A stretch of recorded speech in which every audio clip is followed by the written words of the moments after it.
சென்னையைச் சேர்ந்த பிரபல கூலிப்படை தலைவன் பாம் சரவணனை சென்னை ரவுடிகள் ஒழிப்பு நுண்ணறிவு பிரிவு போலீசார் ஆந்திராவில் வைத்து காலில் சுட்டு பிடித்துள்ளனர். ஆம்ஸ்டாங் கொலைக்கு பழிவாங்காமல் விடமாட்டேன் என சபதம் எடுத்து சுற்றி வந்த பாம் சரவணன் சிக்கியது எப்படி?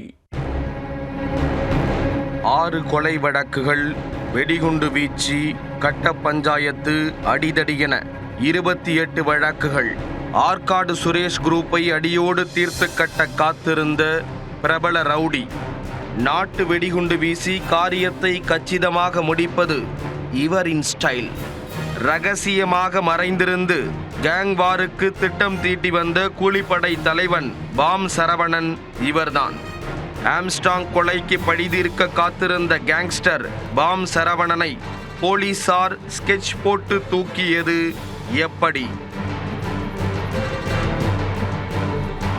பிரபல ரவுடி சரவணன் என்கிற பாம் சரவணன் A+ ரவுடிகள் பட்டியலில் இருப்பவர். கடந்த ஆண்டு கொல்லப்பட்ட ஆம்ஸ்டாங்கின் நெருங்கிய நண்பரும் பகுஜன் சமாஜ் கட்சி வடசென்னை மாவட்ட செயலாளருமான தென்னரசு கடந்த 2016ஆம் ஆண்டு ஆற்காடு சுரேஷ் கும்பலால் கொலை செய்யப்பட்டார்.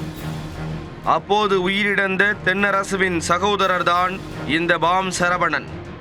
தனது சகோதரன் கொலைக்கு பழிவாங்க ஆற்காடு சுரேஷை கடந்த 2023ஆம் ஆண்டு கூட்டாளிகளோடு சேர்ந்து கொலை செய்ததாக இவர் மீது வழக்கு உள்ளது.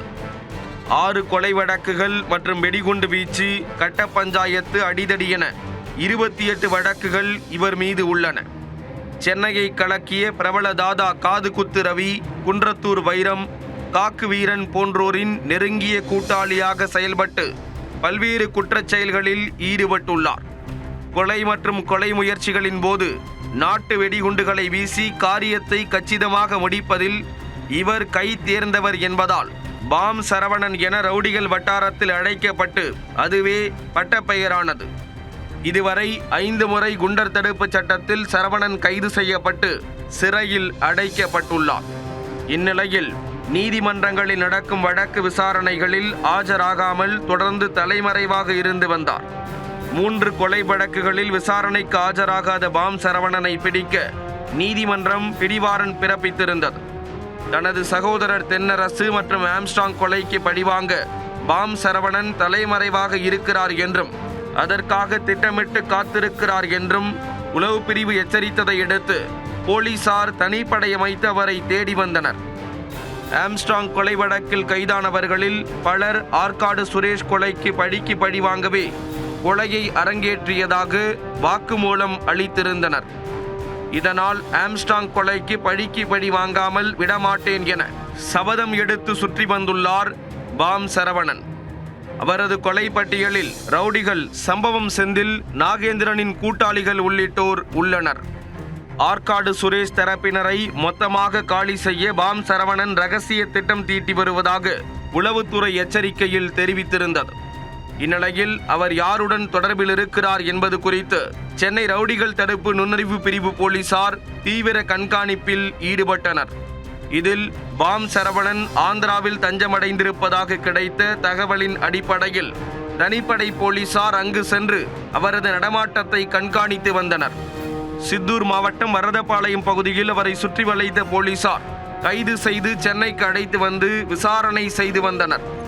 இதற்கிடையே அவரது மனைவி வழக்கறிஞர் மகாலட்சுமி சென்னை காவல் ஆணையர் அலுவலகத்தில் பாம் சரவணன் கைது செய்யப்பட்டு 24 மணி நேரம் ஆகியும் இதுவரை என்னிடம் தகவல் தெரிவிக்கவில்லை என குற்றம் சாட்டி புகார் அளித்தார். இந்த நிலையில் MKB நகரில் உள்ள ஒரு குடோனில் பதுக்கி வைத்துள்ள ஆயுதங்களை பறிமுதல் செய்ய பாம் சரவணனை தனிப்படை போலீசார் அழைத்து சென்றனர். அப்போது பாம் சரவணன் அங்கு மறைத்து வைத்திருந்த நாட்டு வெடிகுண்டை எடுத்து போலீசார் மீது வீசிவிட்டு தப்ப முயன்றுள்ளார். மேலும் மறைத்து வைத்திருந்த கத்தியை எடுத்து SI மணியை வெட்டிவிட்டு தப்ப முயன்றிருக்கிறார். முல்லை நகர் சுடுகாடு அருகே தப்பிச் சென்ற போது புளியந்தோப்பு காவல் ஆய்வாளர் அம்பேத்கர் பாம் சரவணனை தற்காப்புக்காக இடது பக்க காலில் சுட்டு மடக்கி பிடித்தார். காயமடைந்த ரவுடி பாம் சரவணனை சிகிச்சைக்காக ஸ்டான்லி அரசு மருத்துவமனையில் சேர்த்திருக்கிறார்கள். இவங்க லீகல் ஆக்ஷன் எடுத்திருக்காங்கன்னா இன்ஃபார்ம் பண்ண வேண்டியதுதானே? ஏன் இல்லீகல் கஸ்டடி எடுத்தாங்க? வாரண்ட் இருந்தால் ரீகால் பண்ணுங்க, இல்லைனா வந்து கோர்ட்டில் ப்ரொடியூஸ் பண்ணுங்க. நீங்கள் அரெஸ்ட் பண்ணீங்கன்னா கோர்ட்டில் ப்ரொடியூஸ் பண்ணுங்க. கேஸே இல்லாத 15 வருஷமா ஃப்ரெஷ் கேஸ் எதுவுமே இல்லாத ஒரு மனுஷனை நீங்கள் புட்டப் பண்ணுறதும் இந்த மாதிரி தவறாக சித்தரிக்கிறதும் எந்த வகையில் நியாயம்? தவறு பண்ணுறவங்க நீங்கள் மெட்டீரியல் எடுக்கிறீங்க, அக்யூஸ்டை வந்து பிடிக்கிறீங்க, இன்னார் டீம்னு பிடிக்கிறீங்க. அவங்க மேலெல்லாம் அந்த மாதிரி பெருசாக எதுவும் ஆக்ஷன் எடுத்து தான் நான் பார்க்கவே இல்லை. இவங்கள பிடிச்சி 24 மணி நேரம் மேலே ஆகுது. இப்போ நீங்கள் உள்ளே போய் பார்த்தீங்கன்னு வச்சுக்கோங்களேன், இப்போ தான் பிளட் கசிஞ்சிட்டு இருக்கு கால்லேருந்து. டாக்டர் ரிப்போர்ட்டில் எப்படியும் வந்துடும், என்ன டைமிங் ஃபயர் ஆயிருக்குன்னு வந்துடும். அவங்க சிட்டிக்குள்ள ஹாஸ்பிட்டல் நியர்பை தான் வந்து இதை பண்ணி கூட்டிகிட்டு வந்திருக்காங்க. நாங்கள் மேலே எல்லாம் உயர் அதிகாரியில் கேட்கும்போது, அப்போ உயர் அதிகாரிகளுக்கு தெரியாமல் கீழ்நிலை அதிகாரிகள் இந்த தவறை செய்கிறாங்கன்னா யாரோட தூண்டுதல் பேரில் செய்கிறாங்க, யார் ஃபயர் பண்ணாங்கன்னு தெரியணும். நேஷனல் ஹியூமன் ரைட்ஸில் ஆல்ரெடி ஃபைல் பண்ணி வச்சுருக்கேன், எஸ்சி கமிஷனில் ஃபைல் பண்ணி வச்சுருக்கேன். அதை நான் வந்து இது கூட சேர்த்து அட்டாச் பண்ணி நான் கேஸ் நடத்துவேன். அவரிடம் இருந்து 4 நாட்டு வெடிகுண்டுகள், ஒரு கத்தி மற்றும் 5 கஞ்சா பார்சல்களை பறிமுதல் செய்து விசாரணை நடத்தி வருகின்றனர். ஆம்ஸ்ட்ராங் கொலை சம்பவத்தை தொடர்ந்து மீண்டும் கொலை சம்பவங்கள் அரங்கேறும் என்ற சூழலில் காவல்துறையினர் தற்போது முக்கிய குற்றவாளியான பாம் சரவணனை கைது செய்திருப்பது குறிப்பிடத்தக்கது.